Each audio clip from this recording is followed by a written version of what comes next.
हमारा main character demon king, पूरी जिंदगी उसने एक बुक को फॉलो करके अपना टावर खड़ा किया था। लेकिन बाद में उसे पता चलता है जिस टावर पर उसे गर्व था वो तो सिर्फ हीरोज के लिए एक ट्रेनिंग ग्राउंड था। सच जानकर उसकी एक ही ख्वाहिश थी, काश मुझे एक और चांस मिलता, मैं सब बदल देता। और किस्मत उसे वो सेकंड चांस देती भी है। अब वो सारे रूल्स तोड़कर बाकी डीमन किंग्स को साबित करेगा तुम्हारी बुक पूरी तरह गलत थी। वो अपना टावर फिर से बनाएगा और इसके लिए जो भी करना पड़े, किडनैपिंग, वॉर, डिस्ट्रक्शन, सब करेगा। तो चलिए देखते हैं ना कैसे शुरू होती है उसकी रिवेंज एंड रीबिल्ड की कहानी। ये दुनिया कभी कभी इतनी अनरियल लगती है कि दिमाग सीधे डिनायल मोड में चला जाता है। और वहीं सिंहासन कक्ष में डीमन किंग दर्द से चिल्लाता पड़ा है, क्योंकि वह आखिरी पल तक मानने को तैयार ही नहीं था कि हीरो उसे यहीं डिस्ट्रॉय कर रहा है। उसी सेकंड उसे अपनी ह्यूमिलिएटिंग और पेनफुल हार की कड़वी सच्चाई निगलनी पड़ती है। उसकी शान वाली ब्लैक फ्लेम्स तो हीरोज को छू भी नहीं पाई और वह शॉक में सोचता रह गया कि हीरो की ब्लेड उसकी स्केल्स को कैसे पियर्स कर गई और उसके सीने में डिग हो गई। डीमन किंग की समझ से बाहर था कि भला ये सब उसके साथ कैसे हो सकता है। उसकी यादों में तो वह सबसे सुपीरियर था, डीमन किंग एकेडमी का टॉप स्टूडेंट, जिसने द डीमन किंग स्टैंडर्ड नाम की किताब को लिटरली कवर टू कवर पढ़कर अपने जीवन का नियम बना लिया था। स्टैंडर्ड के हिसाब से उसने टावर बनाया, मशहूर प्रिंसेसेस को किडनैप किया और जो हीरोज उन्हें बचाने आते थे उन्हें वह जानबूझकर ग्रो होने देता था, क्योंकि एक डीमन किंग के लिए ह्यूमंस का रेज और सॉरो ही उसका अल्टीमेट फीस्ट होता है और उन्हें जल्दी खत्म करना प्योर लॉस। स्टैंडर्ड साफ लिखता था कि हीरो को फैटन अप करो तभी मील परफेक्ट बनता है। वह इस किताब को किसी धर्म की तरह फॉलो करता आया था और दुनिया पर राज करना उसके लिए बस टाइम की बात थी। उसने अनगिनत बीइंग्स का रेज और सॉरो अब्सॉर्ब किया, यहाँ तक कि हीरोज का भी, और इसी से वह दुनिया का सबसे शक्तिशाली डीमन किंग बना। पर फिर भी आज वही जमीन पर गिरा पड़ा है, डिफीटेड, शैटर्ड, टोटली ह्यूमिलिएटेड। ये बात उसके दिमाग में बिल्कुल फिट नहीं हो रही थी। हीरो उसे ट्रैश बोलकर ताना मारता है कि सारे डीमन सेम ही होते हैं, खुद सेटअप करते हैं और फिर रिजल्ट देखकर शॉक हो जाते हैं। डीमन किंग गुस्से से पूछता है कि ये हीरो आखिर क्या नॉनसेंस बोल रहा है। तभी वॉरियर हंसकर बताता है कि डीमंस हमेशा सबसे फेमस प्रिंसेस को ही किडनैप करते हैं ताकि ह्यूमंस साफ साफ समझ जाएं कि टारगेट कौन है। हीरो कहता है कि अगर वह डीमन किंग होता तो सीधा ह्यूमन किंग को उठा लेता। किंग गायब, पूरा किंगडम केओस में, और ह्यूमंस की पूरी रेज एक दूसरे पर, डीमन पर नहीं। डीमन किंग उसी पल रियलाइज करता है कि अगर वह ह्यूमन किंग को उठाता तो ह्यूमंस आपस में लड़ते रहते और उसकी तरफ उनका गुस्सा मुड़ता ही नहीं। लेकिन ऐसा करना स्टैंडर्ड के खिलाफ था और उसके हिसाब से वह तभी ट्रू डीमन किंग बन सकता था जब वह किताब के नियमों पर 100% टिका रहे। हीरो मॉक करते हुए उसे ये भी थैंक करता है कि जब वे टावर नहीं जाते थे तब डीमन किंग ने मॉन्स्टर्स भेजकर उन्हें ट्रेन होने में मदद कर दी और टावर पहुंचते ही तो मजा और बढ़ जाता था, क्योंकि पहला फ्लोर हमेशा वीक क्रीचर्स से भरा होता है जो उनके स्किल्स के हिसाब से परफेक्ट लेवलिंग जोन बनता है। डीमन किंग सोचता रह गया कि उसने हीरो को रास्ते में मरने नहीं दिया, क्योंकि उसे उससे और एनर्जी हार्वेस्ट करनी थी, सिर्फ इसलिए क्योंकि यही स्टैंडर्ड सिखाता था और वह इस किताब का सबसे लॉयल फॉलोअर बना रहा। और फिर वह पल दोबारा आंखों के सामने चमकता है।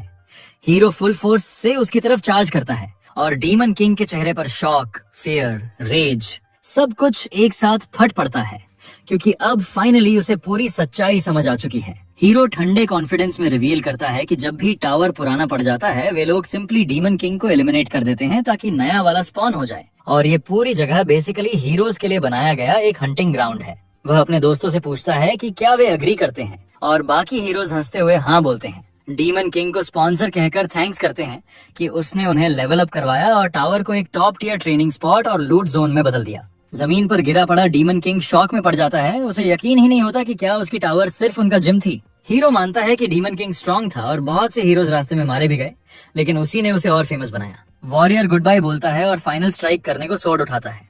डीमन किंग फ्यूरियस हो जाता है, एक मामूली हीरो की हिम्मत कैसे हुई उसे ऐसे ह्यूमिलिएट करने की। जैसे जैसे उसकी लाइफ स्लिप होती है वह सोचता है कि डीमन किंग स्टैंडर्ड आखिर काम किसके आया। वह हार मानना नहीं चाहता और अपनी आखिरी ताकत समेटकर अपनी असली आइडेंटिटी बताने की कोशिश करता है। गुस्से की आखिरी चीख में वह अपनी बची हुई सारी एनर्जी रिलीज करते हुए चिल्लाता है कि वही डीमन किंग है। धीरे धीरे उसकी विजन डार्क होने लगती है, एनर्जी फेड होती जाती है और डिफीट पूरी तरह तय हो जाती है। वह ऊपर देखता है तो उसके चेहरे पर पेन और प्योर हेट्रेड साथ साथ उभरते हैं, अपनी कड़वी किस्मत को चाहता ना होते हुए भी एक्सेप्ट करते हुए। उसकी फेडिंग नजरों में हीरोज खड़े हैं जिन्हें उसकी जरा भी परवाह नहीं। चेतना टूटती है और उसकी नजरें थ्रोन रूम की टूट फूट से भरी सीलिंग पर अटक जाती हैं। पूरा फर्श हाल ही की लड़ाई के आफ्टरमैथ से पटा पड़ा है। अपनी आखिरी ताकत में डीमन किंग हीरोज को कर्ज करता है कि वे इस इंसल्ट की कीमत जरूर चुकाएंगे। उसकी आंख में हीरो की रिफ्लेक्शन दिखती है और उसकी अंदरूनी आवाज रिवेंज की कसम खाती है। जीत का स्वाद चखता वॉरियर अपने गिरे हुए दुश्मन को देख रहा होता है कि तभी एक हीरो पास आकर कहता है कि सिर मत छूना, हॉर्न्स उसके हैं। जैसे ही वह हॉर्न्स पकड़ने जाता है, डीमन किंग के शरीर से वियर्ड पर्पल एनर्जी लावा की तरह निकलने लगती है। वह अपनी आखिरी बूंद जिंदगी सैक्रिफाइस करके एक फाइनल डेस्परेट अटैक अनलीश करता है। हीरो डरकर कहता है कि क्या ये वही चीज है जो वह सोच रहा है, बट अब बहुत देर हो चुकी थी। अचानक वो purple energy blast demon king के पूरे शरीर को निगल जाती है और हॉर्न्स छीनने वाला वॉरियर सीधा एक्सप्लोजन में फंसकर एगनी में चीख उठता है। एनर्जी पूरे थ्रोन रूम में फैलकर सभी हीरोज को हिट कर देती है और डीमन किंग का कर्स उन्हें एक ही सेकंड में फ्लेमिंग स्केलेटन्स में बदल देता है। अपनी आखिरी सांसों में डीमन किंग रियलाइज करता है कि स्टैंडर्ड पूरा गलत था, उन्हें फूल बनाने के लिए बनाया गया था। उसकी कॉन्शियसनेस टूटती हुई रिग्रेट से भर जाती है कि उसने पूरी जिंदगी उस बुक को वर्शिप कर दी। मरते वक्त वह एक और चांस की तमन्ना करता है, रिवेंज लेने का, उस कर्स्ड चीज को खत्म करने का। पर्पल एनर्जी टावर के ऊपर एक्सप्लोड होती है और उसकी आखिरी कड़वी इच्छा गूंजती है कि ऑर्किस जाकर उस स्टैंडर्ड को चबा डालें। अचानक वह जोर से चिल्लाए गए नाम बर्डियस पर झटके से जागता है।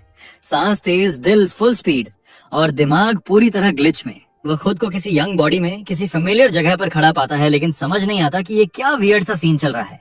भीड़ के बीच खड़ा वह खुद से पूछता है कि आखिर हो क्या रहा है, और उसके ठंडे पसीने और फास्ट हार्ट बीट उसे बताते हैं कि वह किसी तरह फिर जिंदा है। तभी एक तेज आवाज उसे बर्डास कहकर स्टेज पर हरी करने को बोलती है।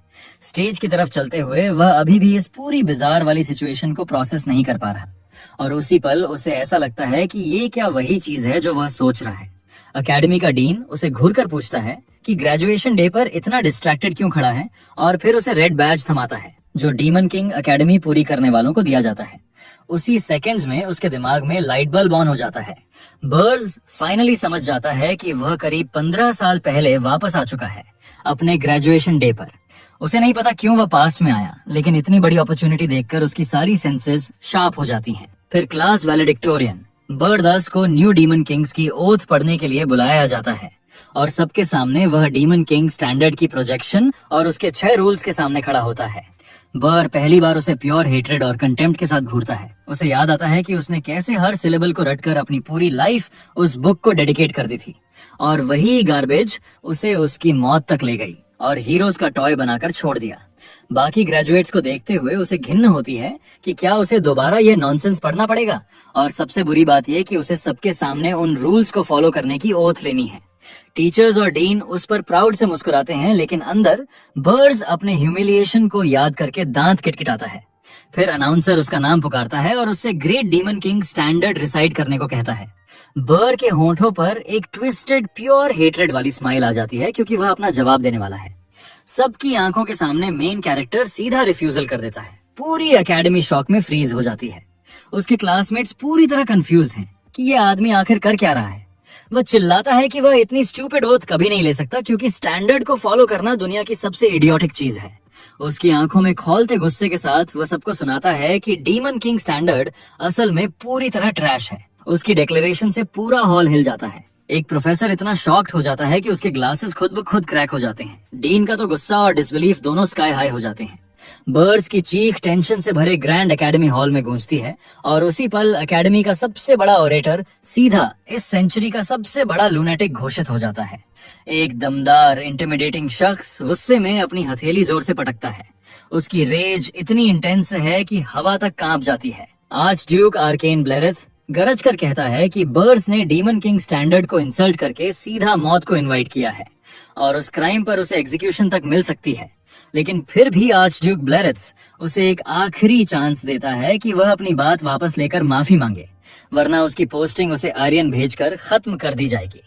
भीड़ में फुसफुसाहट उठती है। एरियन वो कर्स्ड डायमेंशन है जहां डीमन किंग्स लिटरली एक्सपायर होते हैं, मतलब सीधा डेथ सेंटेंस। सब सोचते हैं कि एक क्रिमिनल को एक्स्ट्रा चांस क्यों दिया जा रहा है। सिंपल अपॉलॉजी काफी नहीं है। आर्च ड्यूक सबको याद दिलाता है कि एरियन सबसे भयानक डोमेन है जहां अनगिनत डीमन किंग्स अपनी जिंदगी हार चुके हैं। लेकिन सबकी उम्मीदों के उलट बर्स सीधा उसकी आंखों में देखकर बोल देता है कि उसे वहीं भेजो। वह एरियन जाएगा और प्रूव करेगा कि डीमन किंग स्टैंडर्ड पूरी तरह गार्बेज है। आर्च ड्यूक उसे होपलेस कॉज कहकर मैजिक सर्कल एक्टिवेट करता है और उसे एरियन में एग्जाइल कर देता है। ऊपर से यह भी अनाउंस करता है कि बर्ड्स को कोई प्रिविलेज नहीं मिलेगा और उसके साथ कोई डीमन नहीं जाएगा। वह अकेले एग्जाइल किया गया है और जब तक मिशन पूरा ना हो डीमन रेल्म में लौटने की इजाजत भी नहीं। गिरते हुए बर्ड्स सोचता है कि उसने जो केओस क्रिएट किया उसके बाद उसे यही उम्मीद थी और अब उसे उसी एरियन भेजा जा रहा है जहां वे हीरोज रहते हैं जिन्होंने पहले उसे हराया था। उसे याद आता है कि रिग्रेशन से पहले उसने खुद एरियन चुना था क्योंकि उसे लगता था स्ट्रॉन्गेस्ट वही जाते हैं, लेकिन वही एरोगेंस उसकी मौत बनी क्योंकि हीरोज डीमन किंग स्टैंडर्ड को एक्सप्लॉइट कर रहे थे। तभी स्नो कवर्ड माउंटेन के ऊपर एक मैसिव एक्सप्लोजन होता है और बर्ड्स डीमन विंग्स फैलाते हुए नॉर्दर्न कॉन्टिनेंट की अर्जेस्ट माउंटेन्स में क्रैश लैंड करता है। जमीन पर उतरते ही उसकी आंखों में डिटर्मिनेशन ब्लेज कर उठती है। वह कसम खाता है कि वही गलती दोबारा नहीं दोहराएगा और अब वह खुद उस सिस्टम को एक्सप्लॉइट करेगा। उसने तय कर लिया है, इस बार वह हीरोज के स्टैंडर्ड्स को ही एक्सप्लॉइट करेगा। उसी समय कहीं और एक लॉन्ग हेयर वाला एलिगेंट आदमी कामली शेव कर रहा है। फिर वह अपनी ड्रेस शर्ट बटन अप करता है जैसे किसी खास मौके की तैयारी कर रहा हो। ये इंसान है गॉर्डन डेरेक, उस साल की डीमन एकेडमी का टॉप ग्रेजुएट। वह सोचता है कि जहां डीमन किंग एकेडमी रूलर्स तैयार करती है वहीं डीमन एकेडमी उन डीमंस को ट्रेन करती है जो उनकी सेवा करेंगे और सब उसे कंग्रेचुलेट करते हैं कि उसे लॉर्ड बर्ड्स को सर्व करने का मौका मिल रहा है। गॉर्डन मुस्कुराकर कहता है कि वहां से निकला हर डीमन किंग ग्रेट होता है, लेकिन उसकी सिनिस्टर स्माइल बताती है कि लॉर्ड बर्ड्स उनसे भी ऊपर है। वह मानता है कि बर्ड्स डिमोनिक ड्रैगन लिनिएज का प्योर प्रोडिजी है और उसके साथ ग्रेजुएट होना खुद में ब्लेसिंग है। गॉर्डन का यकीन है कि लॉर्ड बर्ड्स के साथ मिलकर वे किसी भी डायमेंशन पर कॉन्कर कर सकते हैं। गॉर्डन पूरी कॉन्फिडेंस में सोच रहा होता है कि वह भी डीमन रेल्म की हिस्ट्री के ग्लोरियस पेजेस में अपना नाम लिखवा देगा, लेकिन अचानक हॉल में बर्ड्स की आवाज गूंजती है, एकदम साफ और बोल्ड, कि गॉर्डन जो भी सोच रहा है वो सब गलत है। गॉर्डन और बाकी स्टूडेंट्स शॉक में फ्रीज हो जाते हैं क्योंकि किसी ने इमेजिन भी नहीं किया था कि कोई ऐसा बोलने की हिम्मत करेगा। मेन कैरेक्टर फिर फुल वॉल्यूम में चिल्लाता है कि डीमन किंग स्टैंडर्ड्स पूरी तरह ट्रैश हैं और लोग अपने होश खो देते हैं। गॉर्डन इतना स्टन्ड होता है कि उसके ग्लासेस लिटरली क्रैक हो जाते हैं और वह पैनिक में चला जाता है। Cut back to present. Gordon Argest mountains के डीप रीजन में खड़ा है, वही नॉर्दर्न कॉन्टिनेंट वाली जगह जहां बर्ड्स को एक्साइल किया गया था। ऑर्डर साफ था कि कोई डीमन उसे अकंपनी नहीं करेगा, लेकिन गॉर्डन फिर भी अपने किंग की सेवा करने वहां आ ही गया। वह खुद सोच रहा है कि आखिर बर्ड्स यहाँ कैसे है जबकि रूल्स ने उसे अकेला भेजा था। वह मुड़ता है और देखता है कि एमसी कैल्म कॉम्पोज्ड और सुपर डिटर्मिनेट एक्सप्रेशन के साथ उसकी तरफ आ रहा है। बस उसे चिल्ड वाइब में ग्रीट करता है और हैंडशेक के लिए हाथ बढ़ा देता है, जो गॉर्डन के लिए और भी शॉक है। गॉर्डन घबराकर पूछता है कि आपने ऐसा क्यों किया, और बर्ड्स बिल्कुल डम एक्ट करते हुए कहता है, किया क्या? ग्लासेस वाला बंदा हाइपर वेंटिलेट करते हुए चिल्लाता है कि उन्होंने स्टैंडर्ड्स को इंसल्ट किया है और अब वह एरियन में पेरिश हो जाएंगे। बर्ड्स उसे शांत होने को बोलता है ताकि वह अपने बाल न नोचे, लेकिन गॉर्डन फ्रीक आउट होकर चिल्लाता है कि बाल नहीं, सिचुएशन प्रॉब्लम है। एमसी खुद सोचता है कि क्या गॉर्डन हमेशा इतना पैनिक प्रोन था, जबकि पहले वह सुपर कॉन्फिडेंट और कंपोज्ड हुआ करता था। गॉर्डन डीप ब्रेथ लेता है, खुद को कंट्रोल करता है और फाइनली कहता है कि मुश्किल है लेकिन वे साथ में सक्सीड करेंगे। उसकी मोटिवेशन वापस आ चुकी है। बर्ड्स समझ जाता है कि सिचुएशन बदलने से बिहेवियर भी बदल गया है। वह सोचना शुरू करता है कि क्या उसे गॉर्डन को रिग्रेशन वाली सच्चाई बता दे, लेकिन फिर छोड़ देता है क्योंकि गॉर्डन ऑब्वियस सोचता कि वह पागल हो गया है। थोड़ी देर बाद गॉर्डन बर्फ में बैठा हाँफ रहा होता है, कंफ्यूजन, पैनिक और इमोशनल मेल्टडाउन के बाद। फिर वह माफी मांगता है और वादा करता है कि वह अपना ड्यूटी पूरी तरह निभाएगा। एमसी बस शांत एक्सप्रेशन में कहता है, ठीक है। स्टैंडर्ड का पहला रूल कहता है कि डीमन किंग को अपना टावर ऐसी जगह बनाना चाहिए जो एक्सेसिबल हो, लेकिन गॉर्डन वार्निंग देता है कि यह जगह बेहद डेंजरस है और चारों तरफ माउंटेन्स हैं, जहां से ह्यूमंस का आना ऑलमोस्ट इम्पॉसिबल है। एमसी उसकी बात पूरी तरह इग्नोर करते हुए फुल अथॉरिटी में बोलता है कि वह टावर यहीं बनाएगा। फिर वह स्नो में टावर सीड प्लांट करता है, सिस्टमस सी, जिसके ग्रो होने के लिए डीमन किंग ब्लड जरूरी होता है। ग्लासेस वाला बंदा हॉरर में चिल्लाता है कि बर्ड्स स्टैंडर्ड्स के खिलाफ जा रहा है और अपनी डीमन किंग प्राइड ट्रैश में फेंक रहा है। एमसी अपने साथी की घृणा को समझता है क्योंकि किसी भी डेमन के लिए इतनी गहरी जमी हुई आस्था को नकारना आसान नहीं होता, और वह सोचता है कि इंसान तभी ऐसी चीज छोड़ पाता है जब उसके साथ सचमुच कुछ एक्सट्रीम हो, जैसे मर जाना, जो उसके साथ हो चुका है। इसी सोच के साथ वह अपनी मुट्ठी इतनी जोर से भींचता है कि उसकी उंगलियों से खून बहने लगता है। फिर वह गॉर्डन से सीधा कहता है कि ये स्टैंडर्ड्स पूरी तरह ट्रैश हैं, खासकर एरियन में, और उसी खून की बूंदें वह सीड पर गिरा देता है। चश्मे वाला डेमन अपने राजा के शब्द और एटीट्यूड देखकर पूरी तरह हक्का बक्का रह जाता है।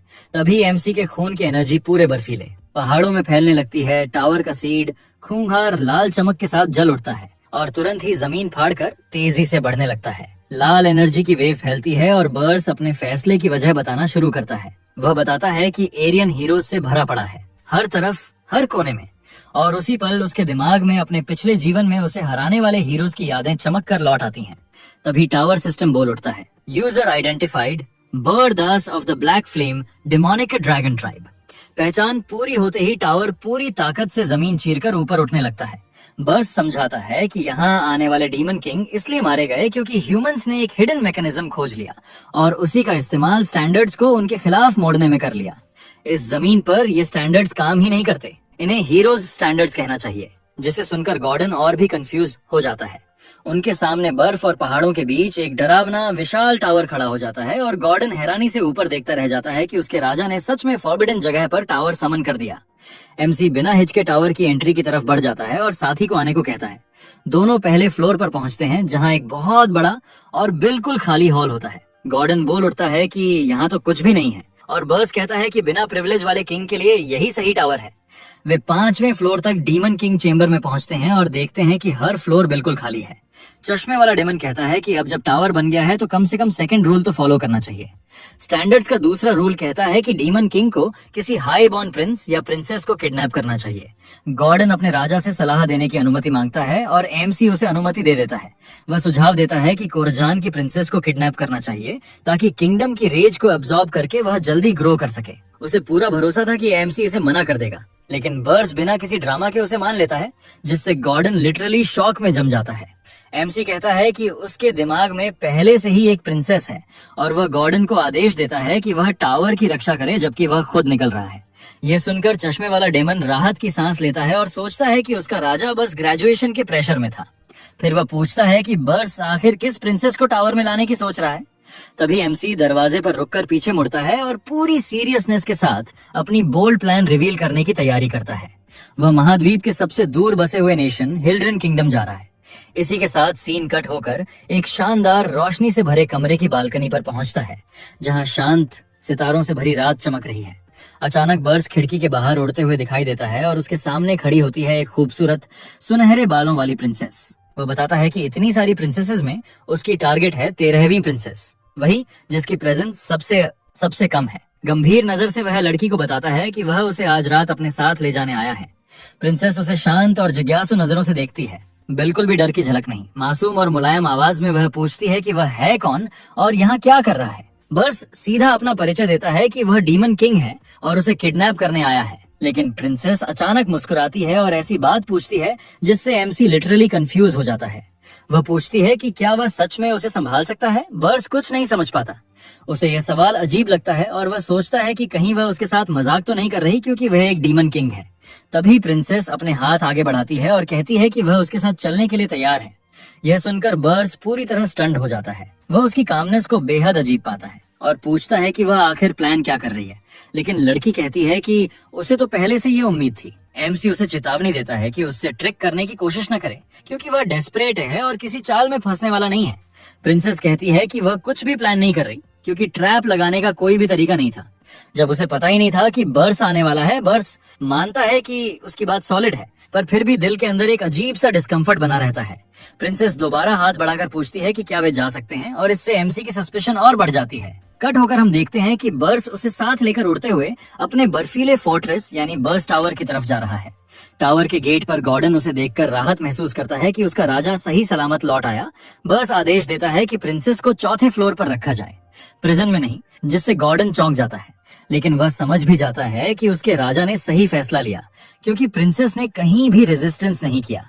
गॉर्डन कहता है कि उसके पास अपने राजा को बताने के लिए कुछ बहुत महत्वपूर्ण है और एमसी तुरंत क्यूरियस हो जाता है कि वह क्या है। उधर 4थे फ्लोर के ठंडे और खाली हॉल में अकेली छोड़ी गई प्रिंसेस सोचती है कि यहाँ न तकिए हैं, न कंबल, न मेड्स, कुछ भी नहीं, जैसे उसके पुराने रॉयल रूम में होता था।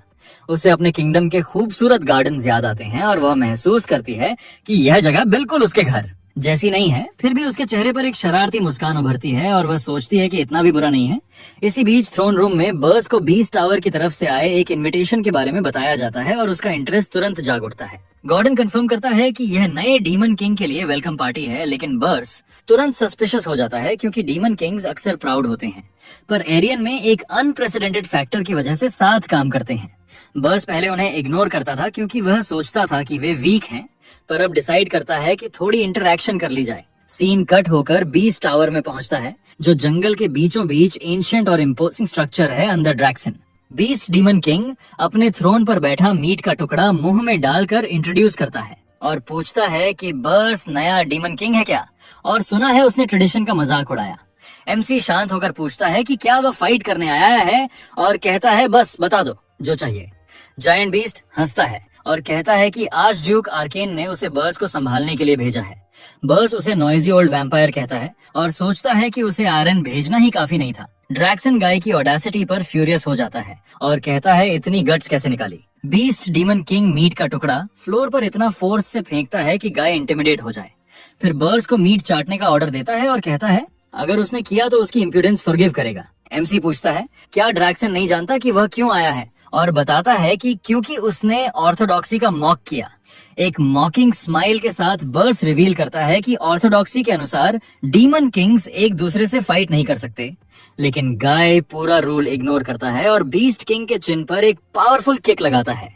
ब्लो से जायंट क्रीचर दूर जाकर गिरता है और साउंड इको करता है। कोल्ड और डिटरमाइंड लुक के साथ बर्स पूछता है क्या ड्रैक्सन सच में सोचता था कि वह रूल फॉलो करेगा। जायंट क्रीचर महसूस करता है कि गाय में इतनी पावरफुल ऑरा है और सोचता है ये एनर्जी कहाँ से आ रही है। ड्रैक्सन रिट्रीट करता है और कहता है कि आर्केन ने देखा कि उसने प्रिंसेस किडनैप किया या नहीं और थ्रेटन करता है। बर्स उसे इंटरप्ट करता है और रिवील करता है कि उसने ऑलरेडी प्रिंसेस किडनैप कर लिया है, जिससे क्रीचर कंप्लीटली शॉक्ड हो जाता है। फिर बर्स टर्न्स करके लीव करता है और कहता है कि जो प्रिंसेस उसने किडनैप की है वह उसकी टेस्ट और लाइकिंग की है। सीन कट होकर वापस बर्स टावर में स्नो माउंटेन्स दिखता है जहाँ सब शांत लगता है। गॉर्डन कंग्रेचुलेट करता है कि उसने डीमन किंग की मैजेस्टी दिखा दी और बर्स कहता है ये कुछ भी नहीं था। एमसी गॉर्डन को ऑर्डर देता है कि प्रिंसेस की कंडीशन चेक करे और कहता है कि उसे सीखना है कैसे यूज करना है प्रिंसेस के रूम की विंडो अपने आप ड्राई और क्रीपी साउंड के साथ क्लोज हो जाती है। उसी समय बर्स अपने थ्रोन पर बैठता है और सोचता है कि अगर बाकी डीमन किंग्स ड्रैक्सन की तरह एक्ट करेंगे तो चीजें मुश्किल होंगी। उसे रियलाइज होता है कि ऑर्थोडॉक्सी का मॉक करने के कॉन्सिक्वेंसेस उससे भी ज्यादा सिवियर हैं जितना उसने सोचा था, पर फिर भी अगर दूसरा चांस मिले तो भी वही चॉइस करेगा क्योंकि वह ट्रैश को मानने से बेटर मरना पसंद करता है। गाय डिसाइड करता है कि वह अपनी फाउंडेशन स्क्रैच से रीबिल्ड करेगा और अपनी पास्ट लाइफ की सेम मिस्टेक्स रिपीट नहीं करेगा। अपनी एनर्जी पॉइंट्स चेक करता है और शॉक्ड हो जाता है कि उसके पास 13,000 से ज्यादा पॉइंट्स हैं। एमसी सोचता है इतनी ज्यादा पॉइंट्स कैसे हैं, क्योंकि उसे एक्सपेक्टेड था कि बहुत कम होंगे। तभी अचानक उसे बीस्ट टावर से वीडियो रिकॉर्डिंग रिसीव होती है और क्यूरियोसिटी होती है कि यह क्या है। ड्रैक्सन बर्स को कंग्रेचुलेट करता है और कहता है कि भले ही पहली मुलाकात थोड़ी खराब रही, वह वेटरन के नाते उसे कुछ देना चाहता है। बीस्ट किंग कहता है कि आर्यन में जो उसने अचीव किया वह आसान नहीं था और वह इम्प्रेस्ड है। बर्स तुरंत महसूस करता है कि मैसेज में कुछ गड़बड़ है और ड्रैक्सन का एटीट्यूड सस्पिशियस है। तभी अचानक गॉर्डन दौड़ते हुए आता है और कहता है कि उनके पास 4th फ्लोर पर बहुत बड़ी प्रॉब्लम है। टावर का 4था फ्लोर जो पहले खाली था अब लश वेजिटेशन और बटरफ्लाईज से भर गया है। कलरफुल फ्लावर्स ग्राउंड से स्प्राउट हो रहे हैं और बटरफ्लाईज फ्रीली उड़ रहे हैं। मैजिकल और अनएक्सपेक्टेड सीनरी क्रिएट हो रही है। बर्स इस ड्रास्टिक ट्रांसफॉर्मेशन को देखकर पूरी तरह शॉक और स्पीचलेस है। सिस्टम रिपोर्ट करता है कि टावर का 4th फ्लोर नेचुरलाइजेशन प्रोसेस में है, जिससे वह कंफ्यूज हो जाता है। प्रिंसेस उसे ग्रीट करती है और वह समझता है कि उसने मैजिक टावर के अंदर पूरा इकोसिस्टम क्रिएट कर दिया है। एमसी सोचता है कि केवल वही जो 4 एलिमेंट्स में मास्टर है ऐसा कर सकता है और रियलाइज करता है कि कॉन्टिनेंट पर केवल एक ही ऐसा इंसान है और वह 13th प्रिंसेस नहीं है। यंग वुमन कंफर्म करती है उसकी सस्पिशन और कहती है कि जैसे उसने सोचा था उसने उसे उसकी सिस्टर अलीना समझ लिया। कोल्ड स्वेट और रेसिंग हार्ट के साथ बर्स अब उसकी ट्रू आइडेंटिटी समझने लगता है। वह इंट्रोड्यूस करती है कि वह एर्नॉन हिल्ड्रिन है, किंगडम ऑफ हिल्ड्रिन की फर्स्ट प्रिंसेस, जिससे वह शॉक हो जाता है। न्यूज जल्दी ही किंगडम में फैल जाती है। किंग फ्यूरियस हो जाता है और स्ट्रॉन्गेस्ट हीरोज और पूरी आर्मी को समन करता है उसे रेस्क्यू करने के लिए। वह स्वेयर करता है कि फूलिश डीमन किंग को खत्म करेगा और अपनी प्रेशियस प्रिंसेस वापस लाएगा। मिस्चीवस स्माइल के साथ अनन एक्सप्लेन करती है कि इसीलिए उसने पूछा था क्या वह उसे हैंडल कर सकता है। बस सोचता है कि उसने उसकी माना डिटेक्ट क्यों नहीं की, जबकि उसने जीनियस एलिमेंटल मेज के बारे में सुना था। प्रिंसेस रिवील करती है कि वह अपने माना को रॉयल फैमिली एयरलूम वाले रिंग से हाइड कर सकती है। वह पूछती है क्या वह उसे वापस भेजना चाहता है, और एमसी कॉम्प्लिकेटेड सिचुएशन में फंस जाता है। वह सोचता है कि अगर उसे वापस भेजा तो रिडिक्यूल होगा और डीमोनिक एनर्जी कलेक्ट करना मुश्किल होगा। इस सोच के साथ बर्स डिसाइड करता है कि वह इस प्लान को पूरा करेगा, चाहे कॉस्ट कुछ भी हो। अचानक सिस्टम डिटेक्ट करता है कि उसके ऊपर रेज की वेव आ रही है और उसके पॉइंट्स 19,000 से ऊपर चले जाते हैं। बर्स कहता है कुछ नहीं बदला और वह अभी भी उसकी हॉस्टेज है, जिससे प्रिंसेस सरप्राइज्ड और थॉटफुल हो जाती है। सीन कट होकर किंगडम ऑफ हिल्ड्रिन में दिखता है, जहां केओस और फ्यूरी पूरे पैलेस में फैल चुकी है। किंग ऑर्डर करता है कि फूलिश डीमन किंग को खत्म करो और उसकी प्रेशियस प्रिंसेस वापस लाओ। एक काउंसलर किंग को काम करने की कोशिश करता है और कहता है कि उन्हें अभी भी नहीं पता कौन सा डीमन किंग ये किया। किंग और फ्यूरियस हो जाता है और स्क्रीम करता है कि प्रिंसेस किडनैप्ड हुई और वे कुछ नहीं कर रहे। तभी अचानक एक आदमी एंटर करता है और कहता है कि फर्स्ट प्रिंसेस की किडनैपिंग में कुछ स्ट्रेंज है। वह रिवील करता है कि लस्ट का डीमन किंग हाल ही में एक प्रिंस को किडनैप करने के लिए डिफीट हुआ था। काउंसलर शॉक और थॉटफुल हो जाते हैं इस रेवलेशन और फैक्ट्स की स्ट्रेंज कोइंसिडेंस पर। किंग अपने थ्रोन का आर्म इतना टाइट स्क्वीज करता है कि उसकी सारी रेज और फ्रस्ट्रेशन बाहर दिखे। हेट्रेड से भरी नजरों से वह डिड्यूस करता है कि यह जरूर एरियन में नया डीमन किंग आया या सर्डर है। एक सोल्जर रिपोर्ट करता है कि उन्होंने टेलीपोर्टेशन मैजिक के ट्रेसेस नॉर्थ में पाए हैं। किंग ये जानकर सरप्राइज और फ्यूरियस हो जाता है कि मैजिक की डेस्टिनेशन अर्जेस्ट माउंटेन्स है। बर्स का टावर स्नोई माउंटेन्स के बीच इंपोज करता हुआ राइज करता है और हीरोज के अराइवल का इंतजार करता है। गॉर्डन वार्न करता है कि हिल्डरिन आर्मी जल्दी आएगी और पूछता है कि क्या वह सब हैंडल कर सकता है। कॉन्फिडेंट स्माइल और कनिंग लुक के साथ एमसी अपने प्लान को रिवील करने की तैयारी करता है। कहता है कि कोई बात नहीं, किंगडम ऑफ हिल्डरिन टावर तक नहीं पहुंच पाएगी। वह एक्सप्लेन करता है कि टावर एक्सट्रीम नॉर्थ में है और किंगडम एक्सट्रीम साउथ में। बर्स कंटिन्यू करता है कि रास्ते में आने वाले नेशंस अपने आर्मी के लिए पैसेज ओपन नहीं करेंगे, फिर उन्हें मजबूर होकर हीरोज गिल्ड हायर करना पड़ेगा प्रिंसेस को रेस्क्यू करने के लिए। बिना किसी विकल्प के हिल्डरीन का किंग हीरोज गिल्ड से कांटेक्ट ऑर्डर करता है। हीरोज गिल्ड में हर कोई प्रिंसेस की किडनैपिंग पर बात करता है और सोचता है कि यह कौन कर सकता है। वे अर्जिस्ट जाने से इनकार करते हैं क्योंकि जगह मॉन्स्टर से भरी है और वे अपनी लाइफ रिस्क नहीं करना चाहते। बर्स एक्सप्लेन करता है कि गिल्ड मूव नहीं करेगा क्योंकि उन्हें सिर्फ पैसा चाहिए और रिस्क नहीं लेना। गॉर्डन सरप्राइज होता है और सोचता है कि उसका किंग सब कुछ कंसिडर करता है और दूसरों की तरह रूल्स फॉलो नहीं करता। उसे लगता है कि बर्स आर्यन को बहुत वेल जानता है, जैसे पहले वहां गया हो, जो उसे इंट्रीगेट करता है। हिल्ड्रिन का किंग फ्यूरियस हो जाता है जब पता चलता है कि कोई हीरो जॉब एक्सेप्ट नहीं करता और उन्हें कर्स करता है। एक काउंसलर एक्सप्लेन करता है कि आर्यन के हीरोज ऑनर से ज्यादा प्रॉफिट्स केयर करते हैं। बर्स जानता है कि ग्रुप बनाने में टाइम लगेगा और उनके टावर पहुंचने में और भी ज्यादा। वह अपने पॉइंट्स चेक करता है लेकिन रियलाइज करता है कि उसकी एनर्जी आर्मी ऑफ हीरोज को हैंडल करने के लिए पर्याप्त नहीं है। एमसी अपने पास्ट लाइफ में हीरोज का सामना करते हुए जो फियर महसूस किया था उसे याद करता है और जानता है कि वे कितने स्ट्रांग हैं। एक प्लान के साथ वह गॉर्डन को ड्रैक्सन से कांटेक्ट करने का ऑर्डर देता है और कहता है कि वह डिमोनिक एनर्जी बेच देगा। डीमन ग्लासेस वाला शॉक्ड और डिस्पेयर में स्क्रीम करता है अपने किंग की अब्सर्ड आइडिया सुनकर। एक्सप्लेन करता है कि डिमोनिक एनर्जी ड्रीम्स की करेंसी है और इसे यूज करके स्पीसीज लिमिट्स ट्रांसेंड की जा सकती हैं। बर्स जानता है कि वह अपनी एनर्जी से हीरोज को रोक नहीं सकता, लेकिन ह्यूमन मनी के साथ कुछ कर सकता है। सीन शिफ्ट होता है होल्टन फोर्ट्रेस सिटी की ओर, जो अर्जेस्ट माउंटेन्स के पास है और जहां लाइफ नॉर्मल चल रही है। बर्स डिस्गाइज में सिटी पहुंचता है और दो गार्ड्स अप्रोच करते हैं जो उसकी आइडेंटिटी के बारे में क्वेश्चन करते हैं। वह इंट्रोड्यूस करता है कि वह मर्सनरी है, लेकिन गार्ड सस्पिशियस हो जाते हैं क्योंकि वह अकेले माउंटेन्स की ओर जा रहा है। एमसी एक गोल्ड कॉइन टॉस करता है गार्ड्स को, जैसे कोई ब्राइड, और कन्विंस करता है उन्हें कि वह उसे पास करने दें। पैसेज क्लियर्ड होते ही वह सिटी में एंटर होता है और सोचता है कि उसे एक गाइड चाहिए जो उसकी सीक्रेट प्लान्स में हेल्प करे। वह बिजी स्ट्रीट से चलता है गाइड खोजने के लिए। मर्सनरी गिल्ड हेडक्वार्टर्स में एक आदमी कंप्लेन करता है कि जगह अच्छी है और वह लीव नहीं करना चाहता। कहता है सोल्जर्स मॉन्स्टर्स का ध्यान रखते हैं और वे सिर्फ बैटल लूट ग्रैब करते हैं।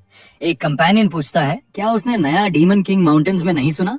एक और मर्सनरी कहता है कि उसने हिल्डरिन की प्रिंसेस को किडनैप्ड किया है, लेकिन कैप्टन बिलीव नहीं करता। तीसरा आदमी रिवील करता है कि हीरोज गिल्ड ने डेस्टिनेशन जानने के बाद जॉब रिफ्यूज कर दी। कैप्टन सोचता है कि ये ट्रिक है और गिल्ड हीरोज की ग्रीड पर लाफ करता है। अचानक बर्स अपीयर होता है कैप्टन के पीछे और कहता है कि उसने सिचुएशन समझ लिया। कैप्टन फ्राइट में फ्लोर पर गिरता है और पूछता है कि वह कौन है। सब स्ट्रेंजर को देखते हैं।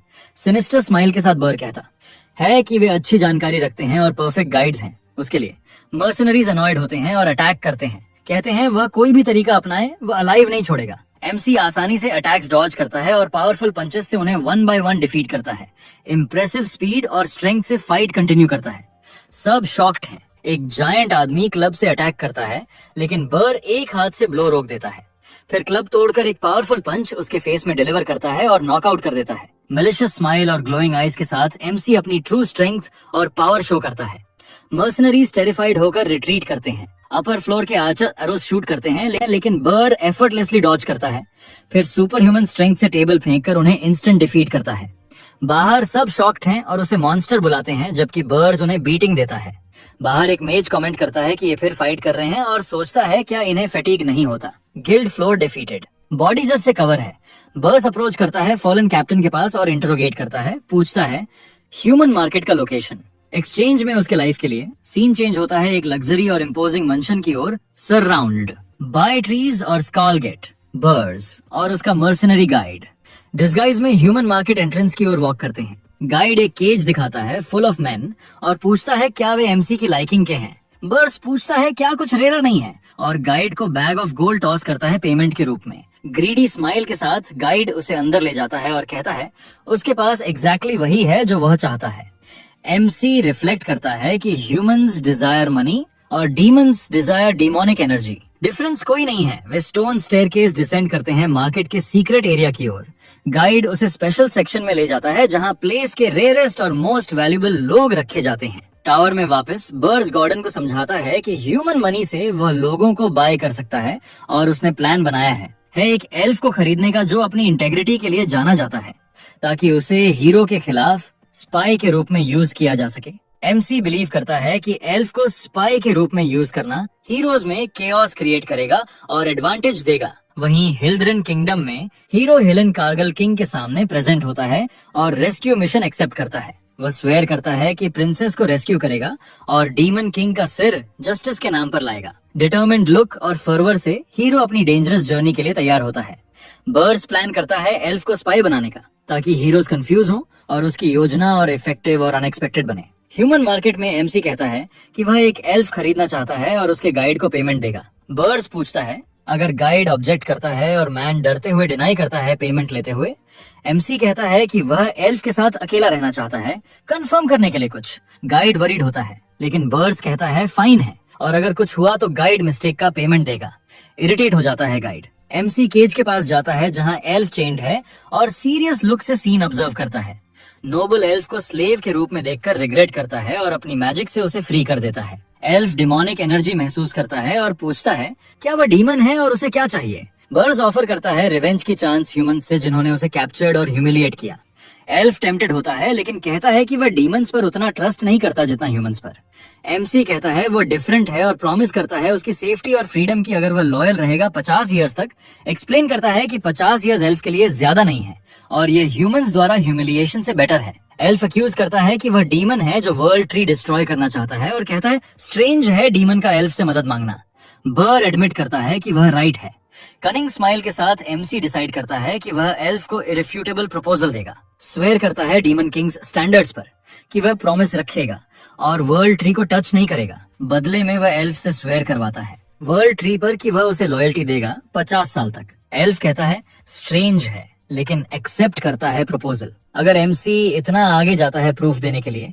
एल्फ इंट्रोड्यूस करता है अपने आप को Grenada of the maple tribe और कहता है कि वह वाव देगा जब वह डीमन किंग को देखेगा। कॉन्फिडेंट स्माइल के साथ बर्स रिवील करता है कि वह डीमन किंग है रिक्रूटिंग करने वाला। ग्रेनाडा शॉक्ड और स्पीचलेस है अनएक्सपेक्टेड रेवलेशन सुनकर। वह हंसता है और कहता है demon kings get weaker away from their towers और लोग खरीदते नहीं। ग्रेनाडा लफन करता है और कहता है अगर वह सच में डेमोन किंग है वह उसे लॉयल्टी देगा 100 साल तक। वापस बर्स के टावर में ग्रेनाडा को 5वीं फ्लोर ले जाया जाता है और वह शॉक्ड है जो देखता है। बर्स उसे याद दिलाता है 100 रेड ईयर कॉन्ट्रैक्ट के बारे में और एलएफ रियलाइज करता है कि वह सच में डीमन किंग है। ग्रेनाडा स्क्रीम करता है कि यह स्कैम है और कंप्लेन करता है कि टावर एम्प्टी है और 3rd फ्लोर तक कुछ नहीं है। ग्रेनाडा लगातार कंप्लेन करता है कि फर्स्ट फ्लोर्स में कुछ भी नहीं है और टावर एक फ्रॉड है। एल्फ डिस्पेयर में है देखकर कि फोर्थ फ्लोर में सिर्फ नेचर है और कोई मॉन्स्टर नहीं है प्रोटेक्ट करने के लिए। वो स्क्रीम करता है कि ऐसे रेट पर तो वे 1 साल भी नहीं टिकेंगे और हीरोज इजीली उन्हें डिस्ट्रॉय कर देंगे। बर्ड्स उसे कॉन्ट्रैक्ट याद दिलाता है और अपनी डिमोनिक एनर्जी रिलीज करता है दिखाने के लिए कि वह कोई मजाक नहीं कर रहा। ग्रेनाडा फील करता है डिमोनिक पावर का प्रेशर और आखिरकार कन्विंस होता है कि वह सच में डीमन किंग है। उसे याद आता है कि रास्ते में कोई मॉन्स्टर अटैक नहीं किया क्योंकि उन्होंने डीमन किंग के साथ रिस्क नहीं लेना चाहा। इस सोच के साथ ग्रेनाडा नील करता है और वर्ल्ड ट्री पर लॉयल्टी स्वेयर करता है 100 साल के लिए। वह बिलीव करता है कि वह डीमन किंग के इविल प्लान में इंपॉर्टेंट रोल प्ले करेगा और अपनी रिवेंज लेगा। लेकिन सरप्राइज में बर्ड्स उसे कहता है मील प्रिपेयर करने के लिए, जिससे वह पूरी तरह कंफ्यूज्ड है। ग्रेनाडा शॉक्ड और स्पीचलेस है डीमन किंग की अनएक्सपेक्टेड और ट्रिवियल रिक्वेस्ट सुनकर। जो एक्सपेक्ट करता था कि वह इंपॉर्टेंट प्लान का हिस्सा होगा, अब वह किचन में फूड प्रिपेयर कर रहा है। तभी प्रिंसेस अर्नोन अपीयर होती है और कुक करने में हेल्प ऑफर करती है। एल्फ और भी ज्यादा कंफ्यूज है। 5th फ्लोर के डाइनिंग रूम में बर्ड्स और उसके कंपेनियंस बैठते हैं मील के लिए। ग्रेनाडा पूछता है कि क्या वह वुमन हिल्ड्रिन की प्रिंसेस है और बर्ड्स कंफर्म करता है कि वह अर्नोन हिल्ड्रिन है। एल्फ फ्रीक आउट करता है जानकर कि उसने क्राउन प्रिंसेस को किडनैप किया और स्क्रीम करता है कि वह क्रेजी है। डिस्पेयर में पूछता है कि वे हीरोज को कैसे रोकेंगे एम्प्टी टावर और नो डिफेंसेस के साथ। बर्ड्स कहता है यही कारण था कि उसने उसे खरीदा और ऑर्डर्स देता है कि वह साइट और ईट करे।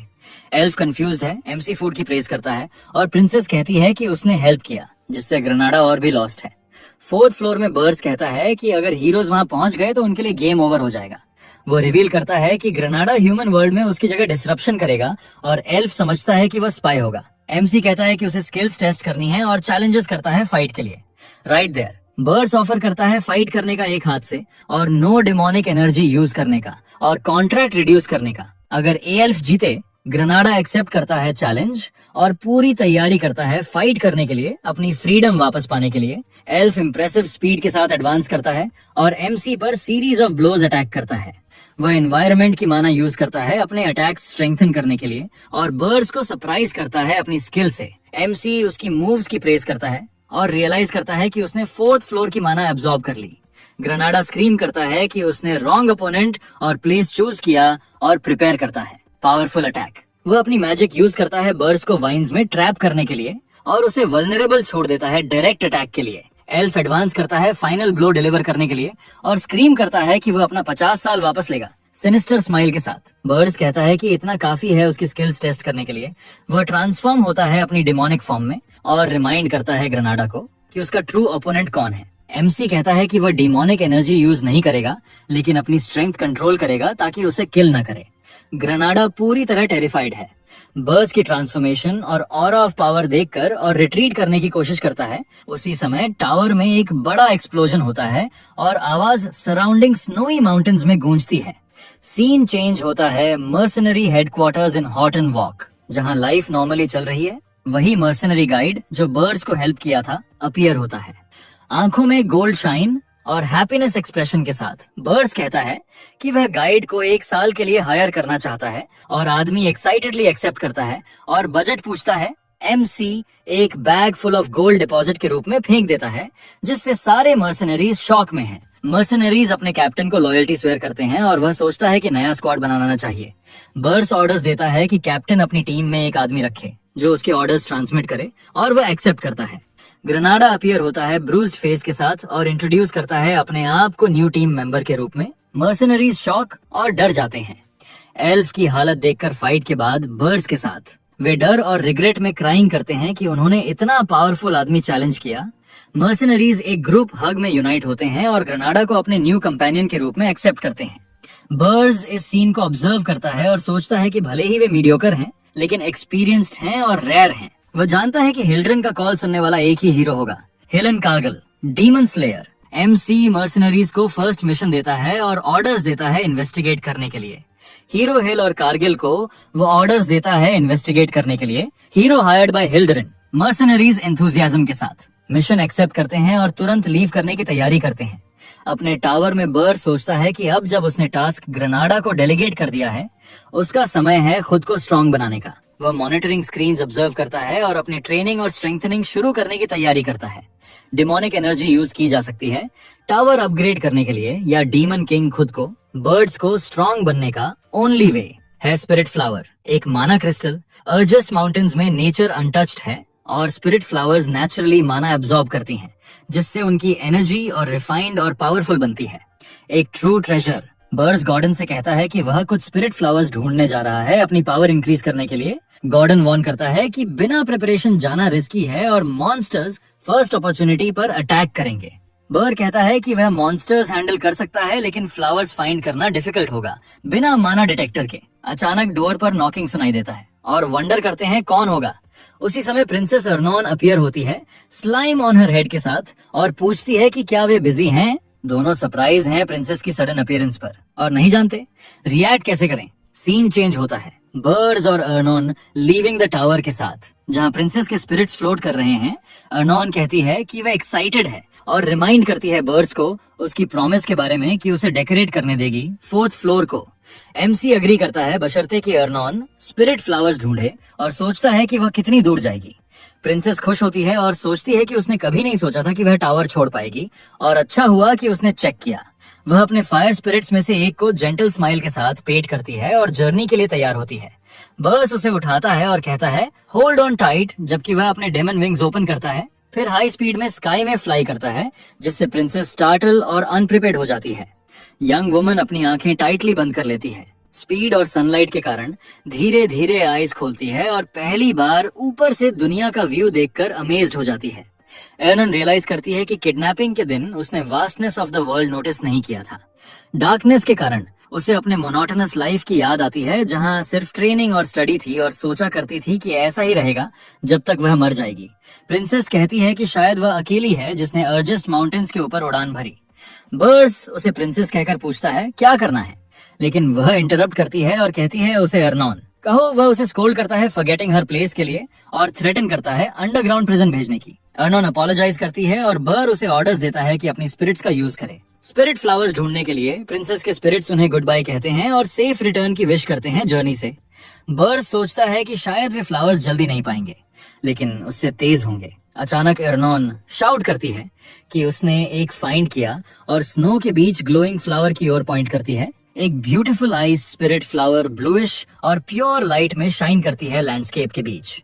वे रियलाइज करते हैं कि ओगर्स का एक ग्रुप पहले से वहां था और हॉस्टिलिटी के साथ स्टेयर करता है। बर्ज उन्हें डीमन डिसेंडेंट्स कहता है और ऑर्डर्स देता है ओबे करने और लीव करने का प्लेस पीसफुली। ओगर्स रिफ्यूज करते हैं और कहते हैं कि उन्हें पसंद नहीं है और वह वहीं मर जाएगा। एमसी लाफ करता है और रियलाइज करता है कि गॉर्डन सही था।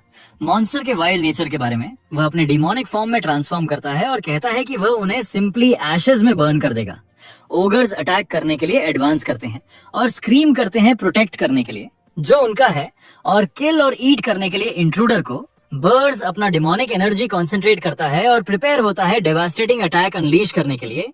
एमसी की ब्लैक फ्लेम्स ओगर्स को एनवेलप करती हैं और उन्हें पेन और एगनी में स्क्रीम कराती हैं। एक ओगर ऑर्डर्स देता है वीकेस्ट वन को फर्स्ट अटैक करने का और प्रिंसेस की ओर एडवांस करता है। अर्नोन स्केर्ड हो जाती है ओगर्स के अप्रोच से, लेकिन बर्ड्स मूव करता है उसे प्रोटेक्ट करने के लिए। वह एक sphere of demonic energy create करता है और ओगर्स की तरफ लॉन्च करता है उन्हें रोकने के लिए। अटैक एक wave of purple energy create करता है जो बैटलफील्ड स्वीप करता है और एनिमीज को पुश करता है। प्रिंसेस सीन ऑब्जर्व करती है और सोचती है ऑगर्स स्ट्रॉन्ग एफाफ हैं टेक डाउन करने के लिए। ऑगर्स वो इम्प्रेस होती है डेमन किंग की पावर देखकर और रियलाइज करती है कि वह उससे कहीं ज्यादा स्ट्रॉन्ग है। आर्म्स क्रॉस्ड रखते हुए बर्ड्स अपनी सारी पावर रिलीज करता है और true strength of a demon king दिखाता है। सीन एंड होता है ओबर के bodies fallen in the snow के साथ, जबकि बर्ड्स और अर्नोन कार्नेज ऑब्जर्व करते हैं। एरनन स्पिरिट फ्लावर्स की माना की प्योरिटी देखकर अमेज्ड होती है और क्यूरियोसिटी के साथ एडमायर करती है। बर्ड्स उसे वार्न करता है कि इसे कवेट मत करो, लेकिन कहता है कि अगर वह और फ्लावर्स ढूंढे तो एक ले सकती है। अनफॉर्चुनेटली वे और फ्लावर्स नहीं पाते, चाहे एरनोन पूरी कोशिश करे। बर्ड्स के टावर की ओर देखते हुए एमसी रीसेंट इवेंट्स पर रिफ्लेक्ट करता है और सोचता है कि अर्नोन को किडनैप करना मिस्टेक था, लेकिन शायद वह उससे ज्यादा यूजफुल होगी जितना उसने सोचा था। प्रिंसेस पीसफुली 4th फ्लोर पर सो रही है, बर्ड्स के कोट से कवर्ड और अपने स्पिरिट से सराउंडेड। गॉर्डन इन्फॉर्म करता है कि उसे ग्रेनाडा से कांटेक्ट मिला और बर्ड्स स्पीड देखकर सरप्राइज्ड होता है। ग्रेनाडा रिपोर्ट करता है कि हिल और कारगिल और 32 अन्य हीरोज हिल्ड्रन की कैपिटल से डिपार्ट हुए हैं। वे क्लासिक पाथ फॉलो कर रहे हैं पार्टी बनाने और विलेजर क्वेस्ट से ग्रो करने का। गॉर्डन ने हीरो के जर्नी के लिए कुछ प्लान्स प्रिपेयर किए थे, लेकिन बर्ड्स उन्हें बिना देखे डिस्कार्ड कर देता है। एमसी अपने सर्वेंट को सरप्राइज करता है, डिसमिस करके उन सारे प्लान्स को जो उसने तैयार किए थे। कनिंग स्माइल के साथ बर कहता है कि वह हीरोज के जर्नी में मॉन्स्टर्स या इंटरप्शंस नहीं भेजेगा, वह ऑर्डर्स देता है ग्रेनाडा को। हीरोज जर्नी में मर्सनरीज के साथ ज्वाइन करने के लिए, ट्रस्ट बिल्ड करने के लिए। गॉर्डन टावर की लैक ऑफ डिफेंसेस को लेकर वरीड होता है, लेकिन बर रिएश्योर करता है और कहता है कि उसके पास प्लान है। एमसी रिवील करता है कि वह टावर को रीइंफोर्स करने वाला है ड्वार्फ की मदद से। गॉर्डन शॉक्ड होता है। ग्लासेस वाला डीमन फ्रीक आउट करता है जानकर कि टावर में ड्वार्फ, ह्यूमन और एल्फ भी होंगे। बर्ड्स इग्नोर करता है और अपना डिमोनिक एनर्जी कॉन्सेंट्रेट करता है नेक्स्ट मूव के लिए। एक्सप्लेन करता है कि वह हीरोज को ड्वार्फ से नहीं रोकेगा, बल्कि ड्वार्वन मैजिक टूल्स से। बर्ड्स कहता है कि हीरोज एक्सपेक्ट करेंगे वीक मॉन्स्टर्स फर्स्ट फ्लोर पर, लेकिन उन्हें वेलकम करेंगे कैनन्स।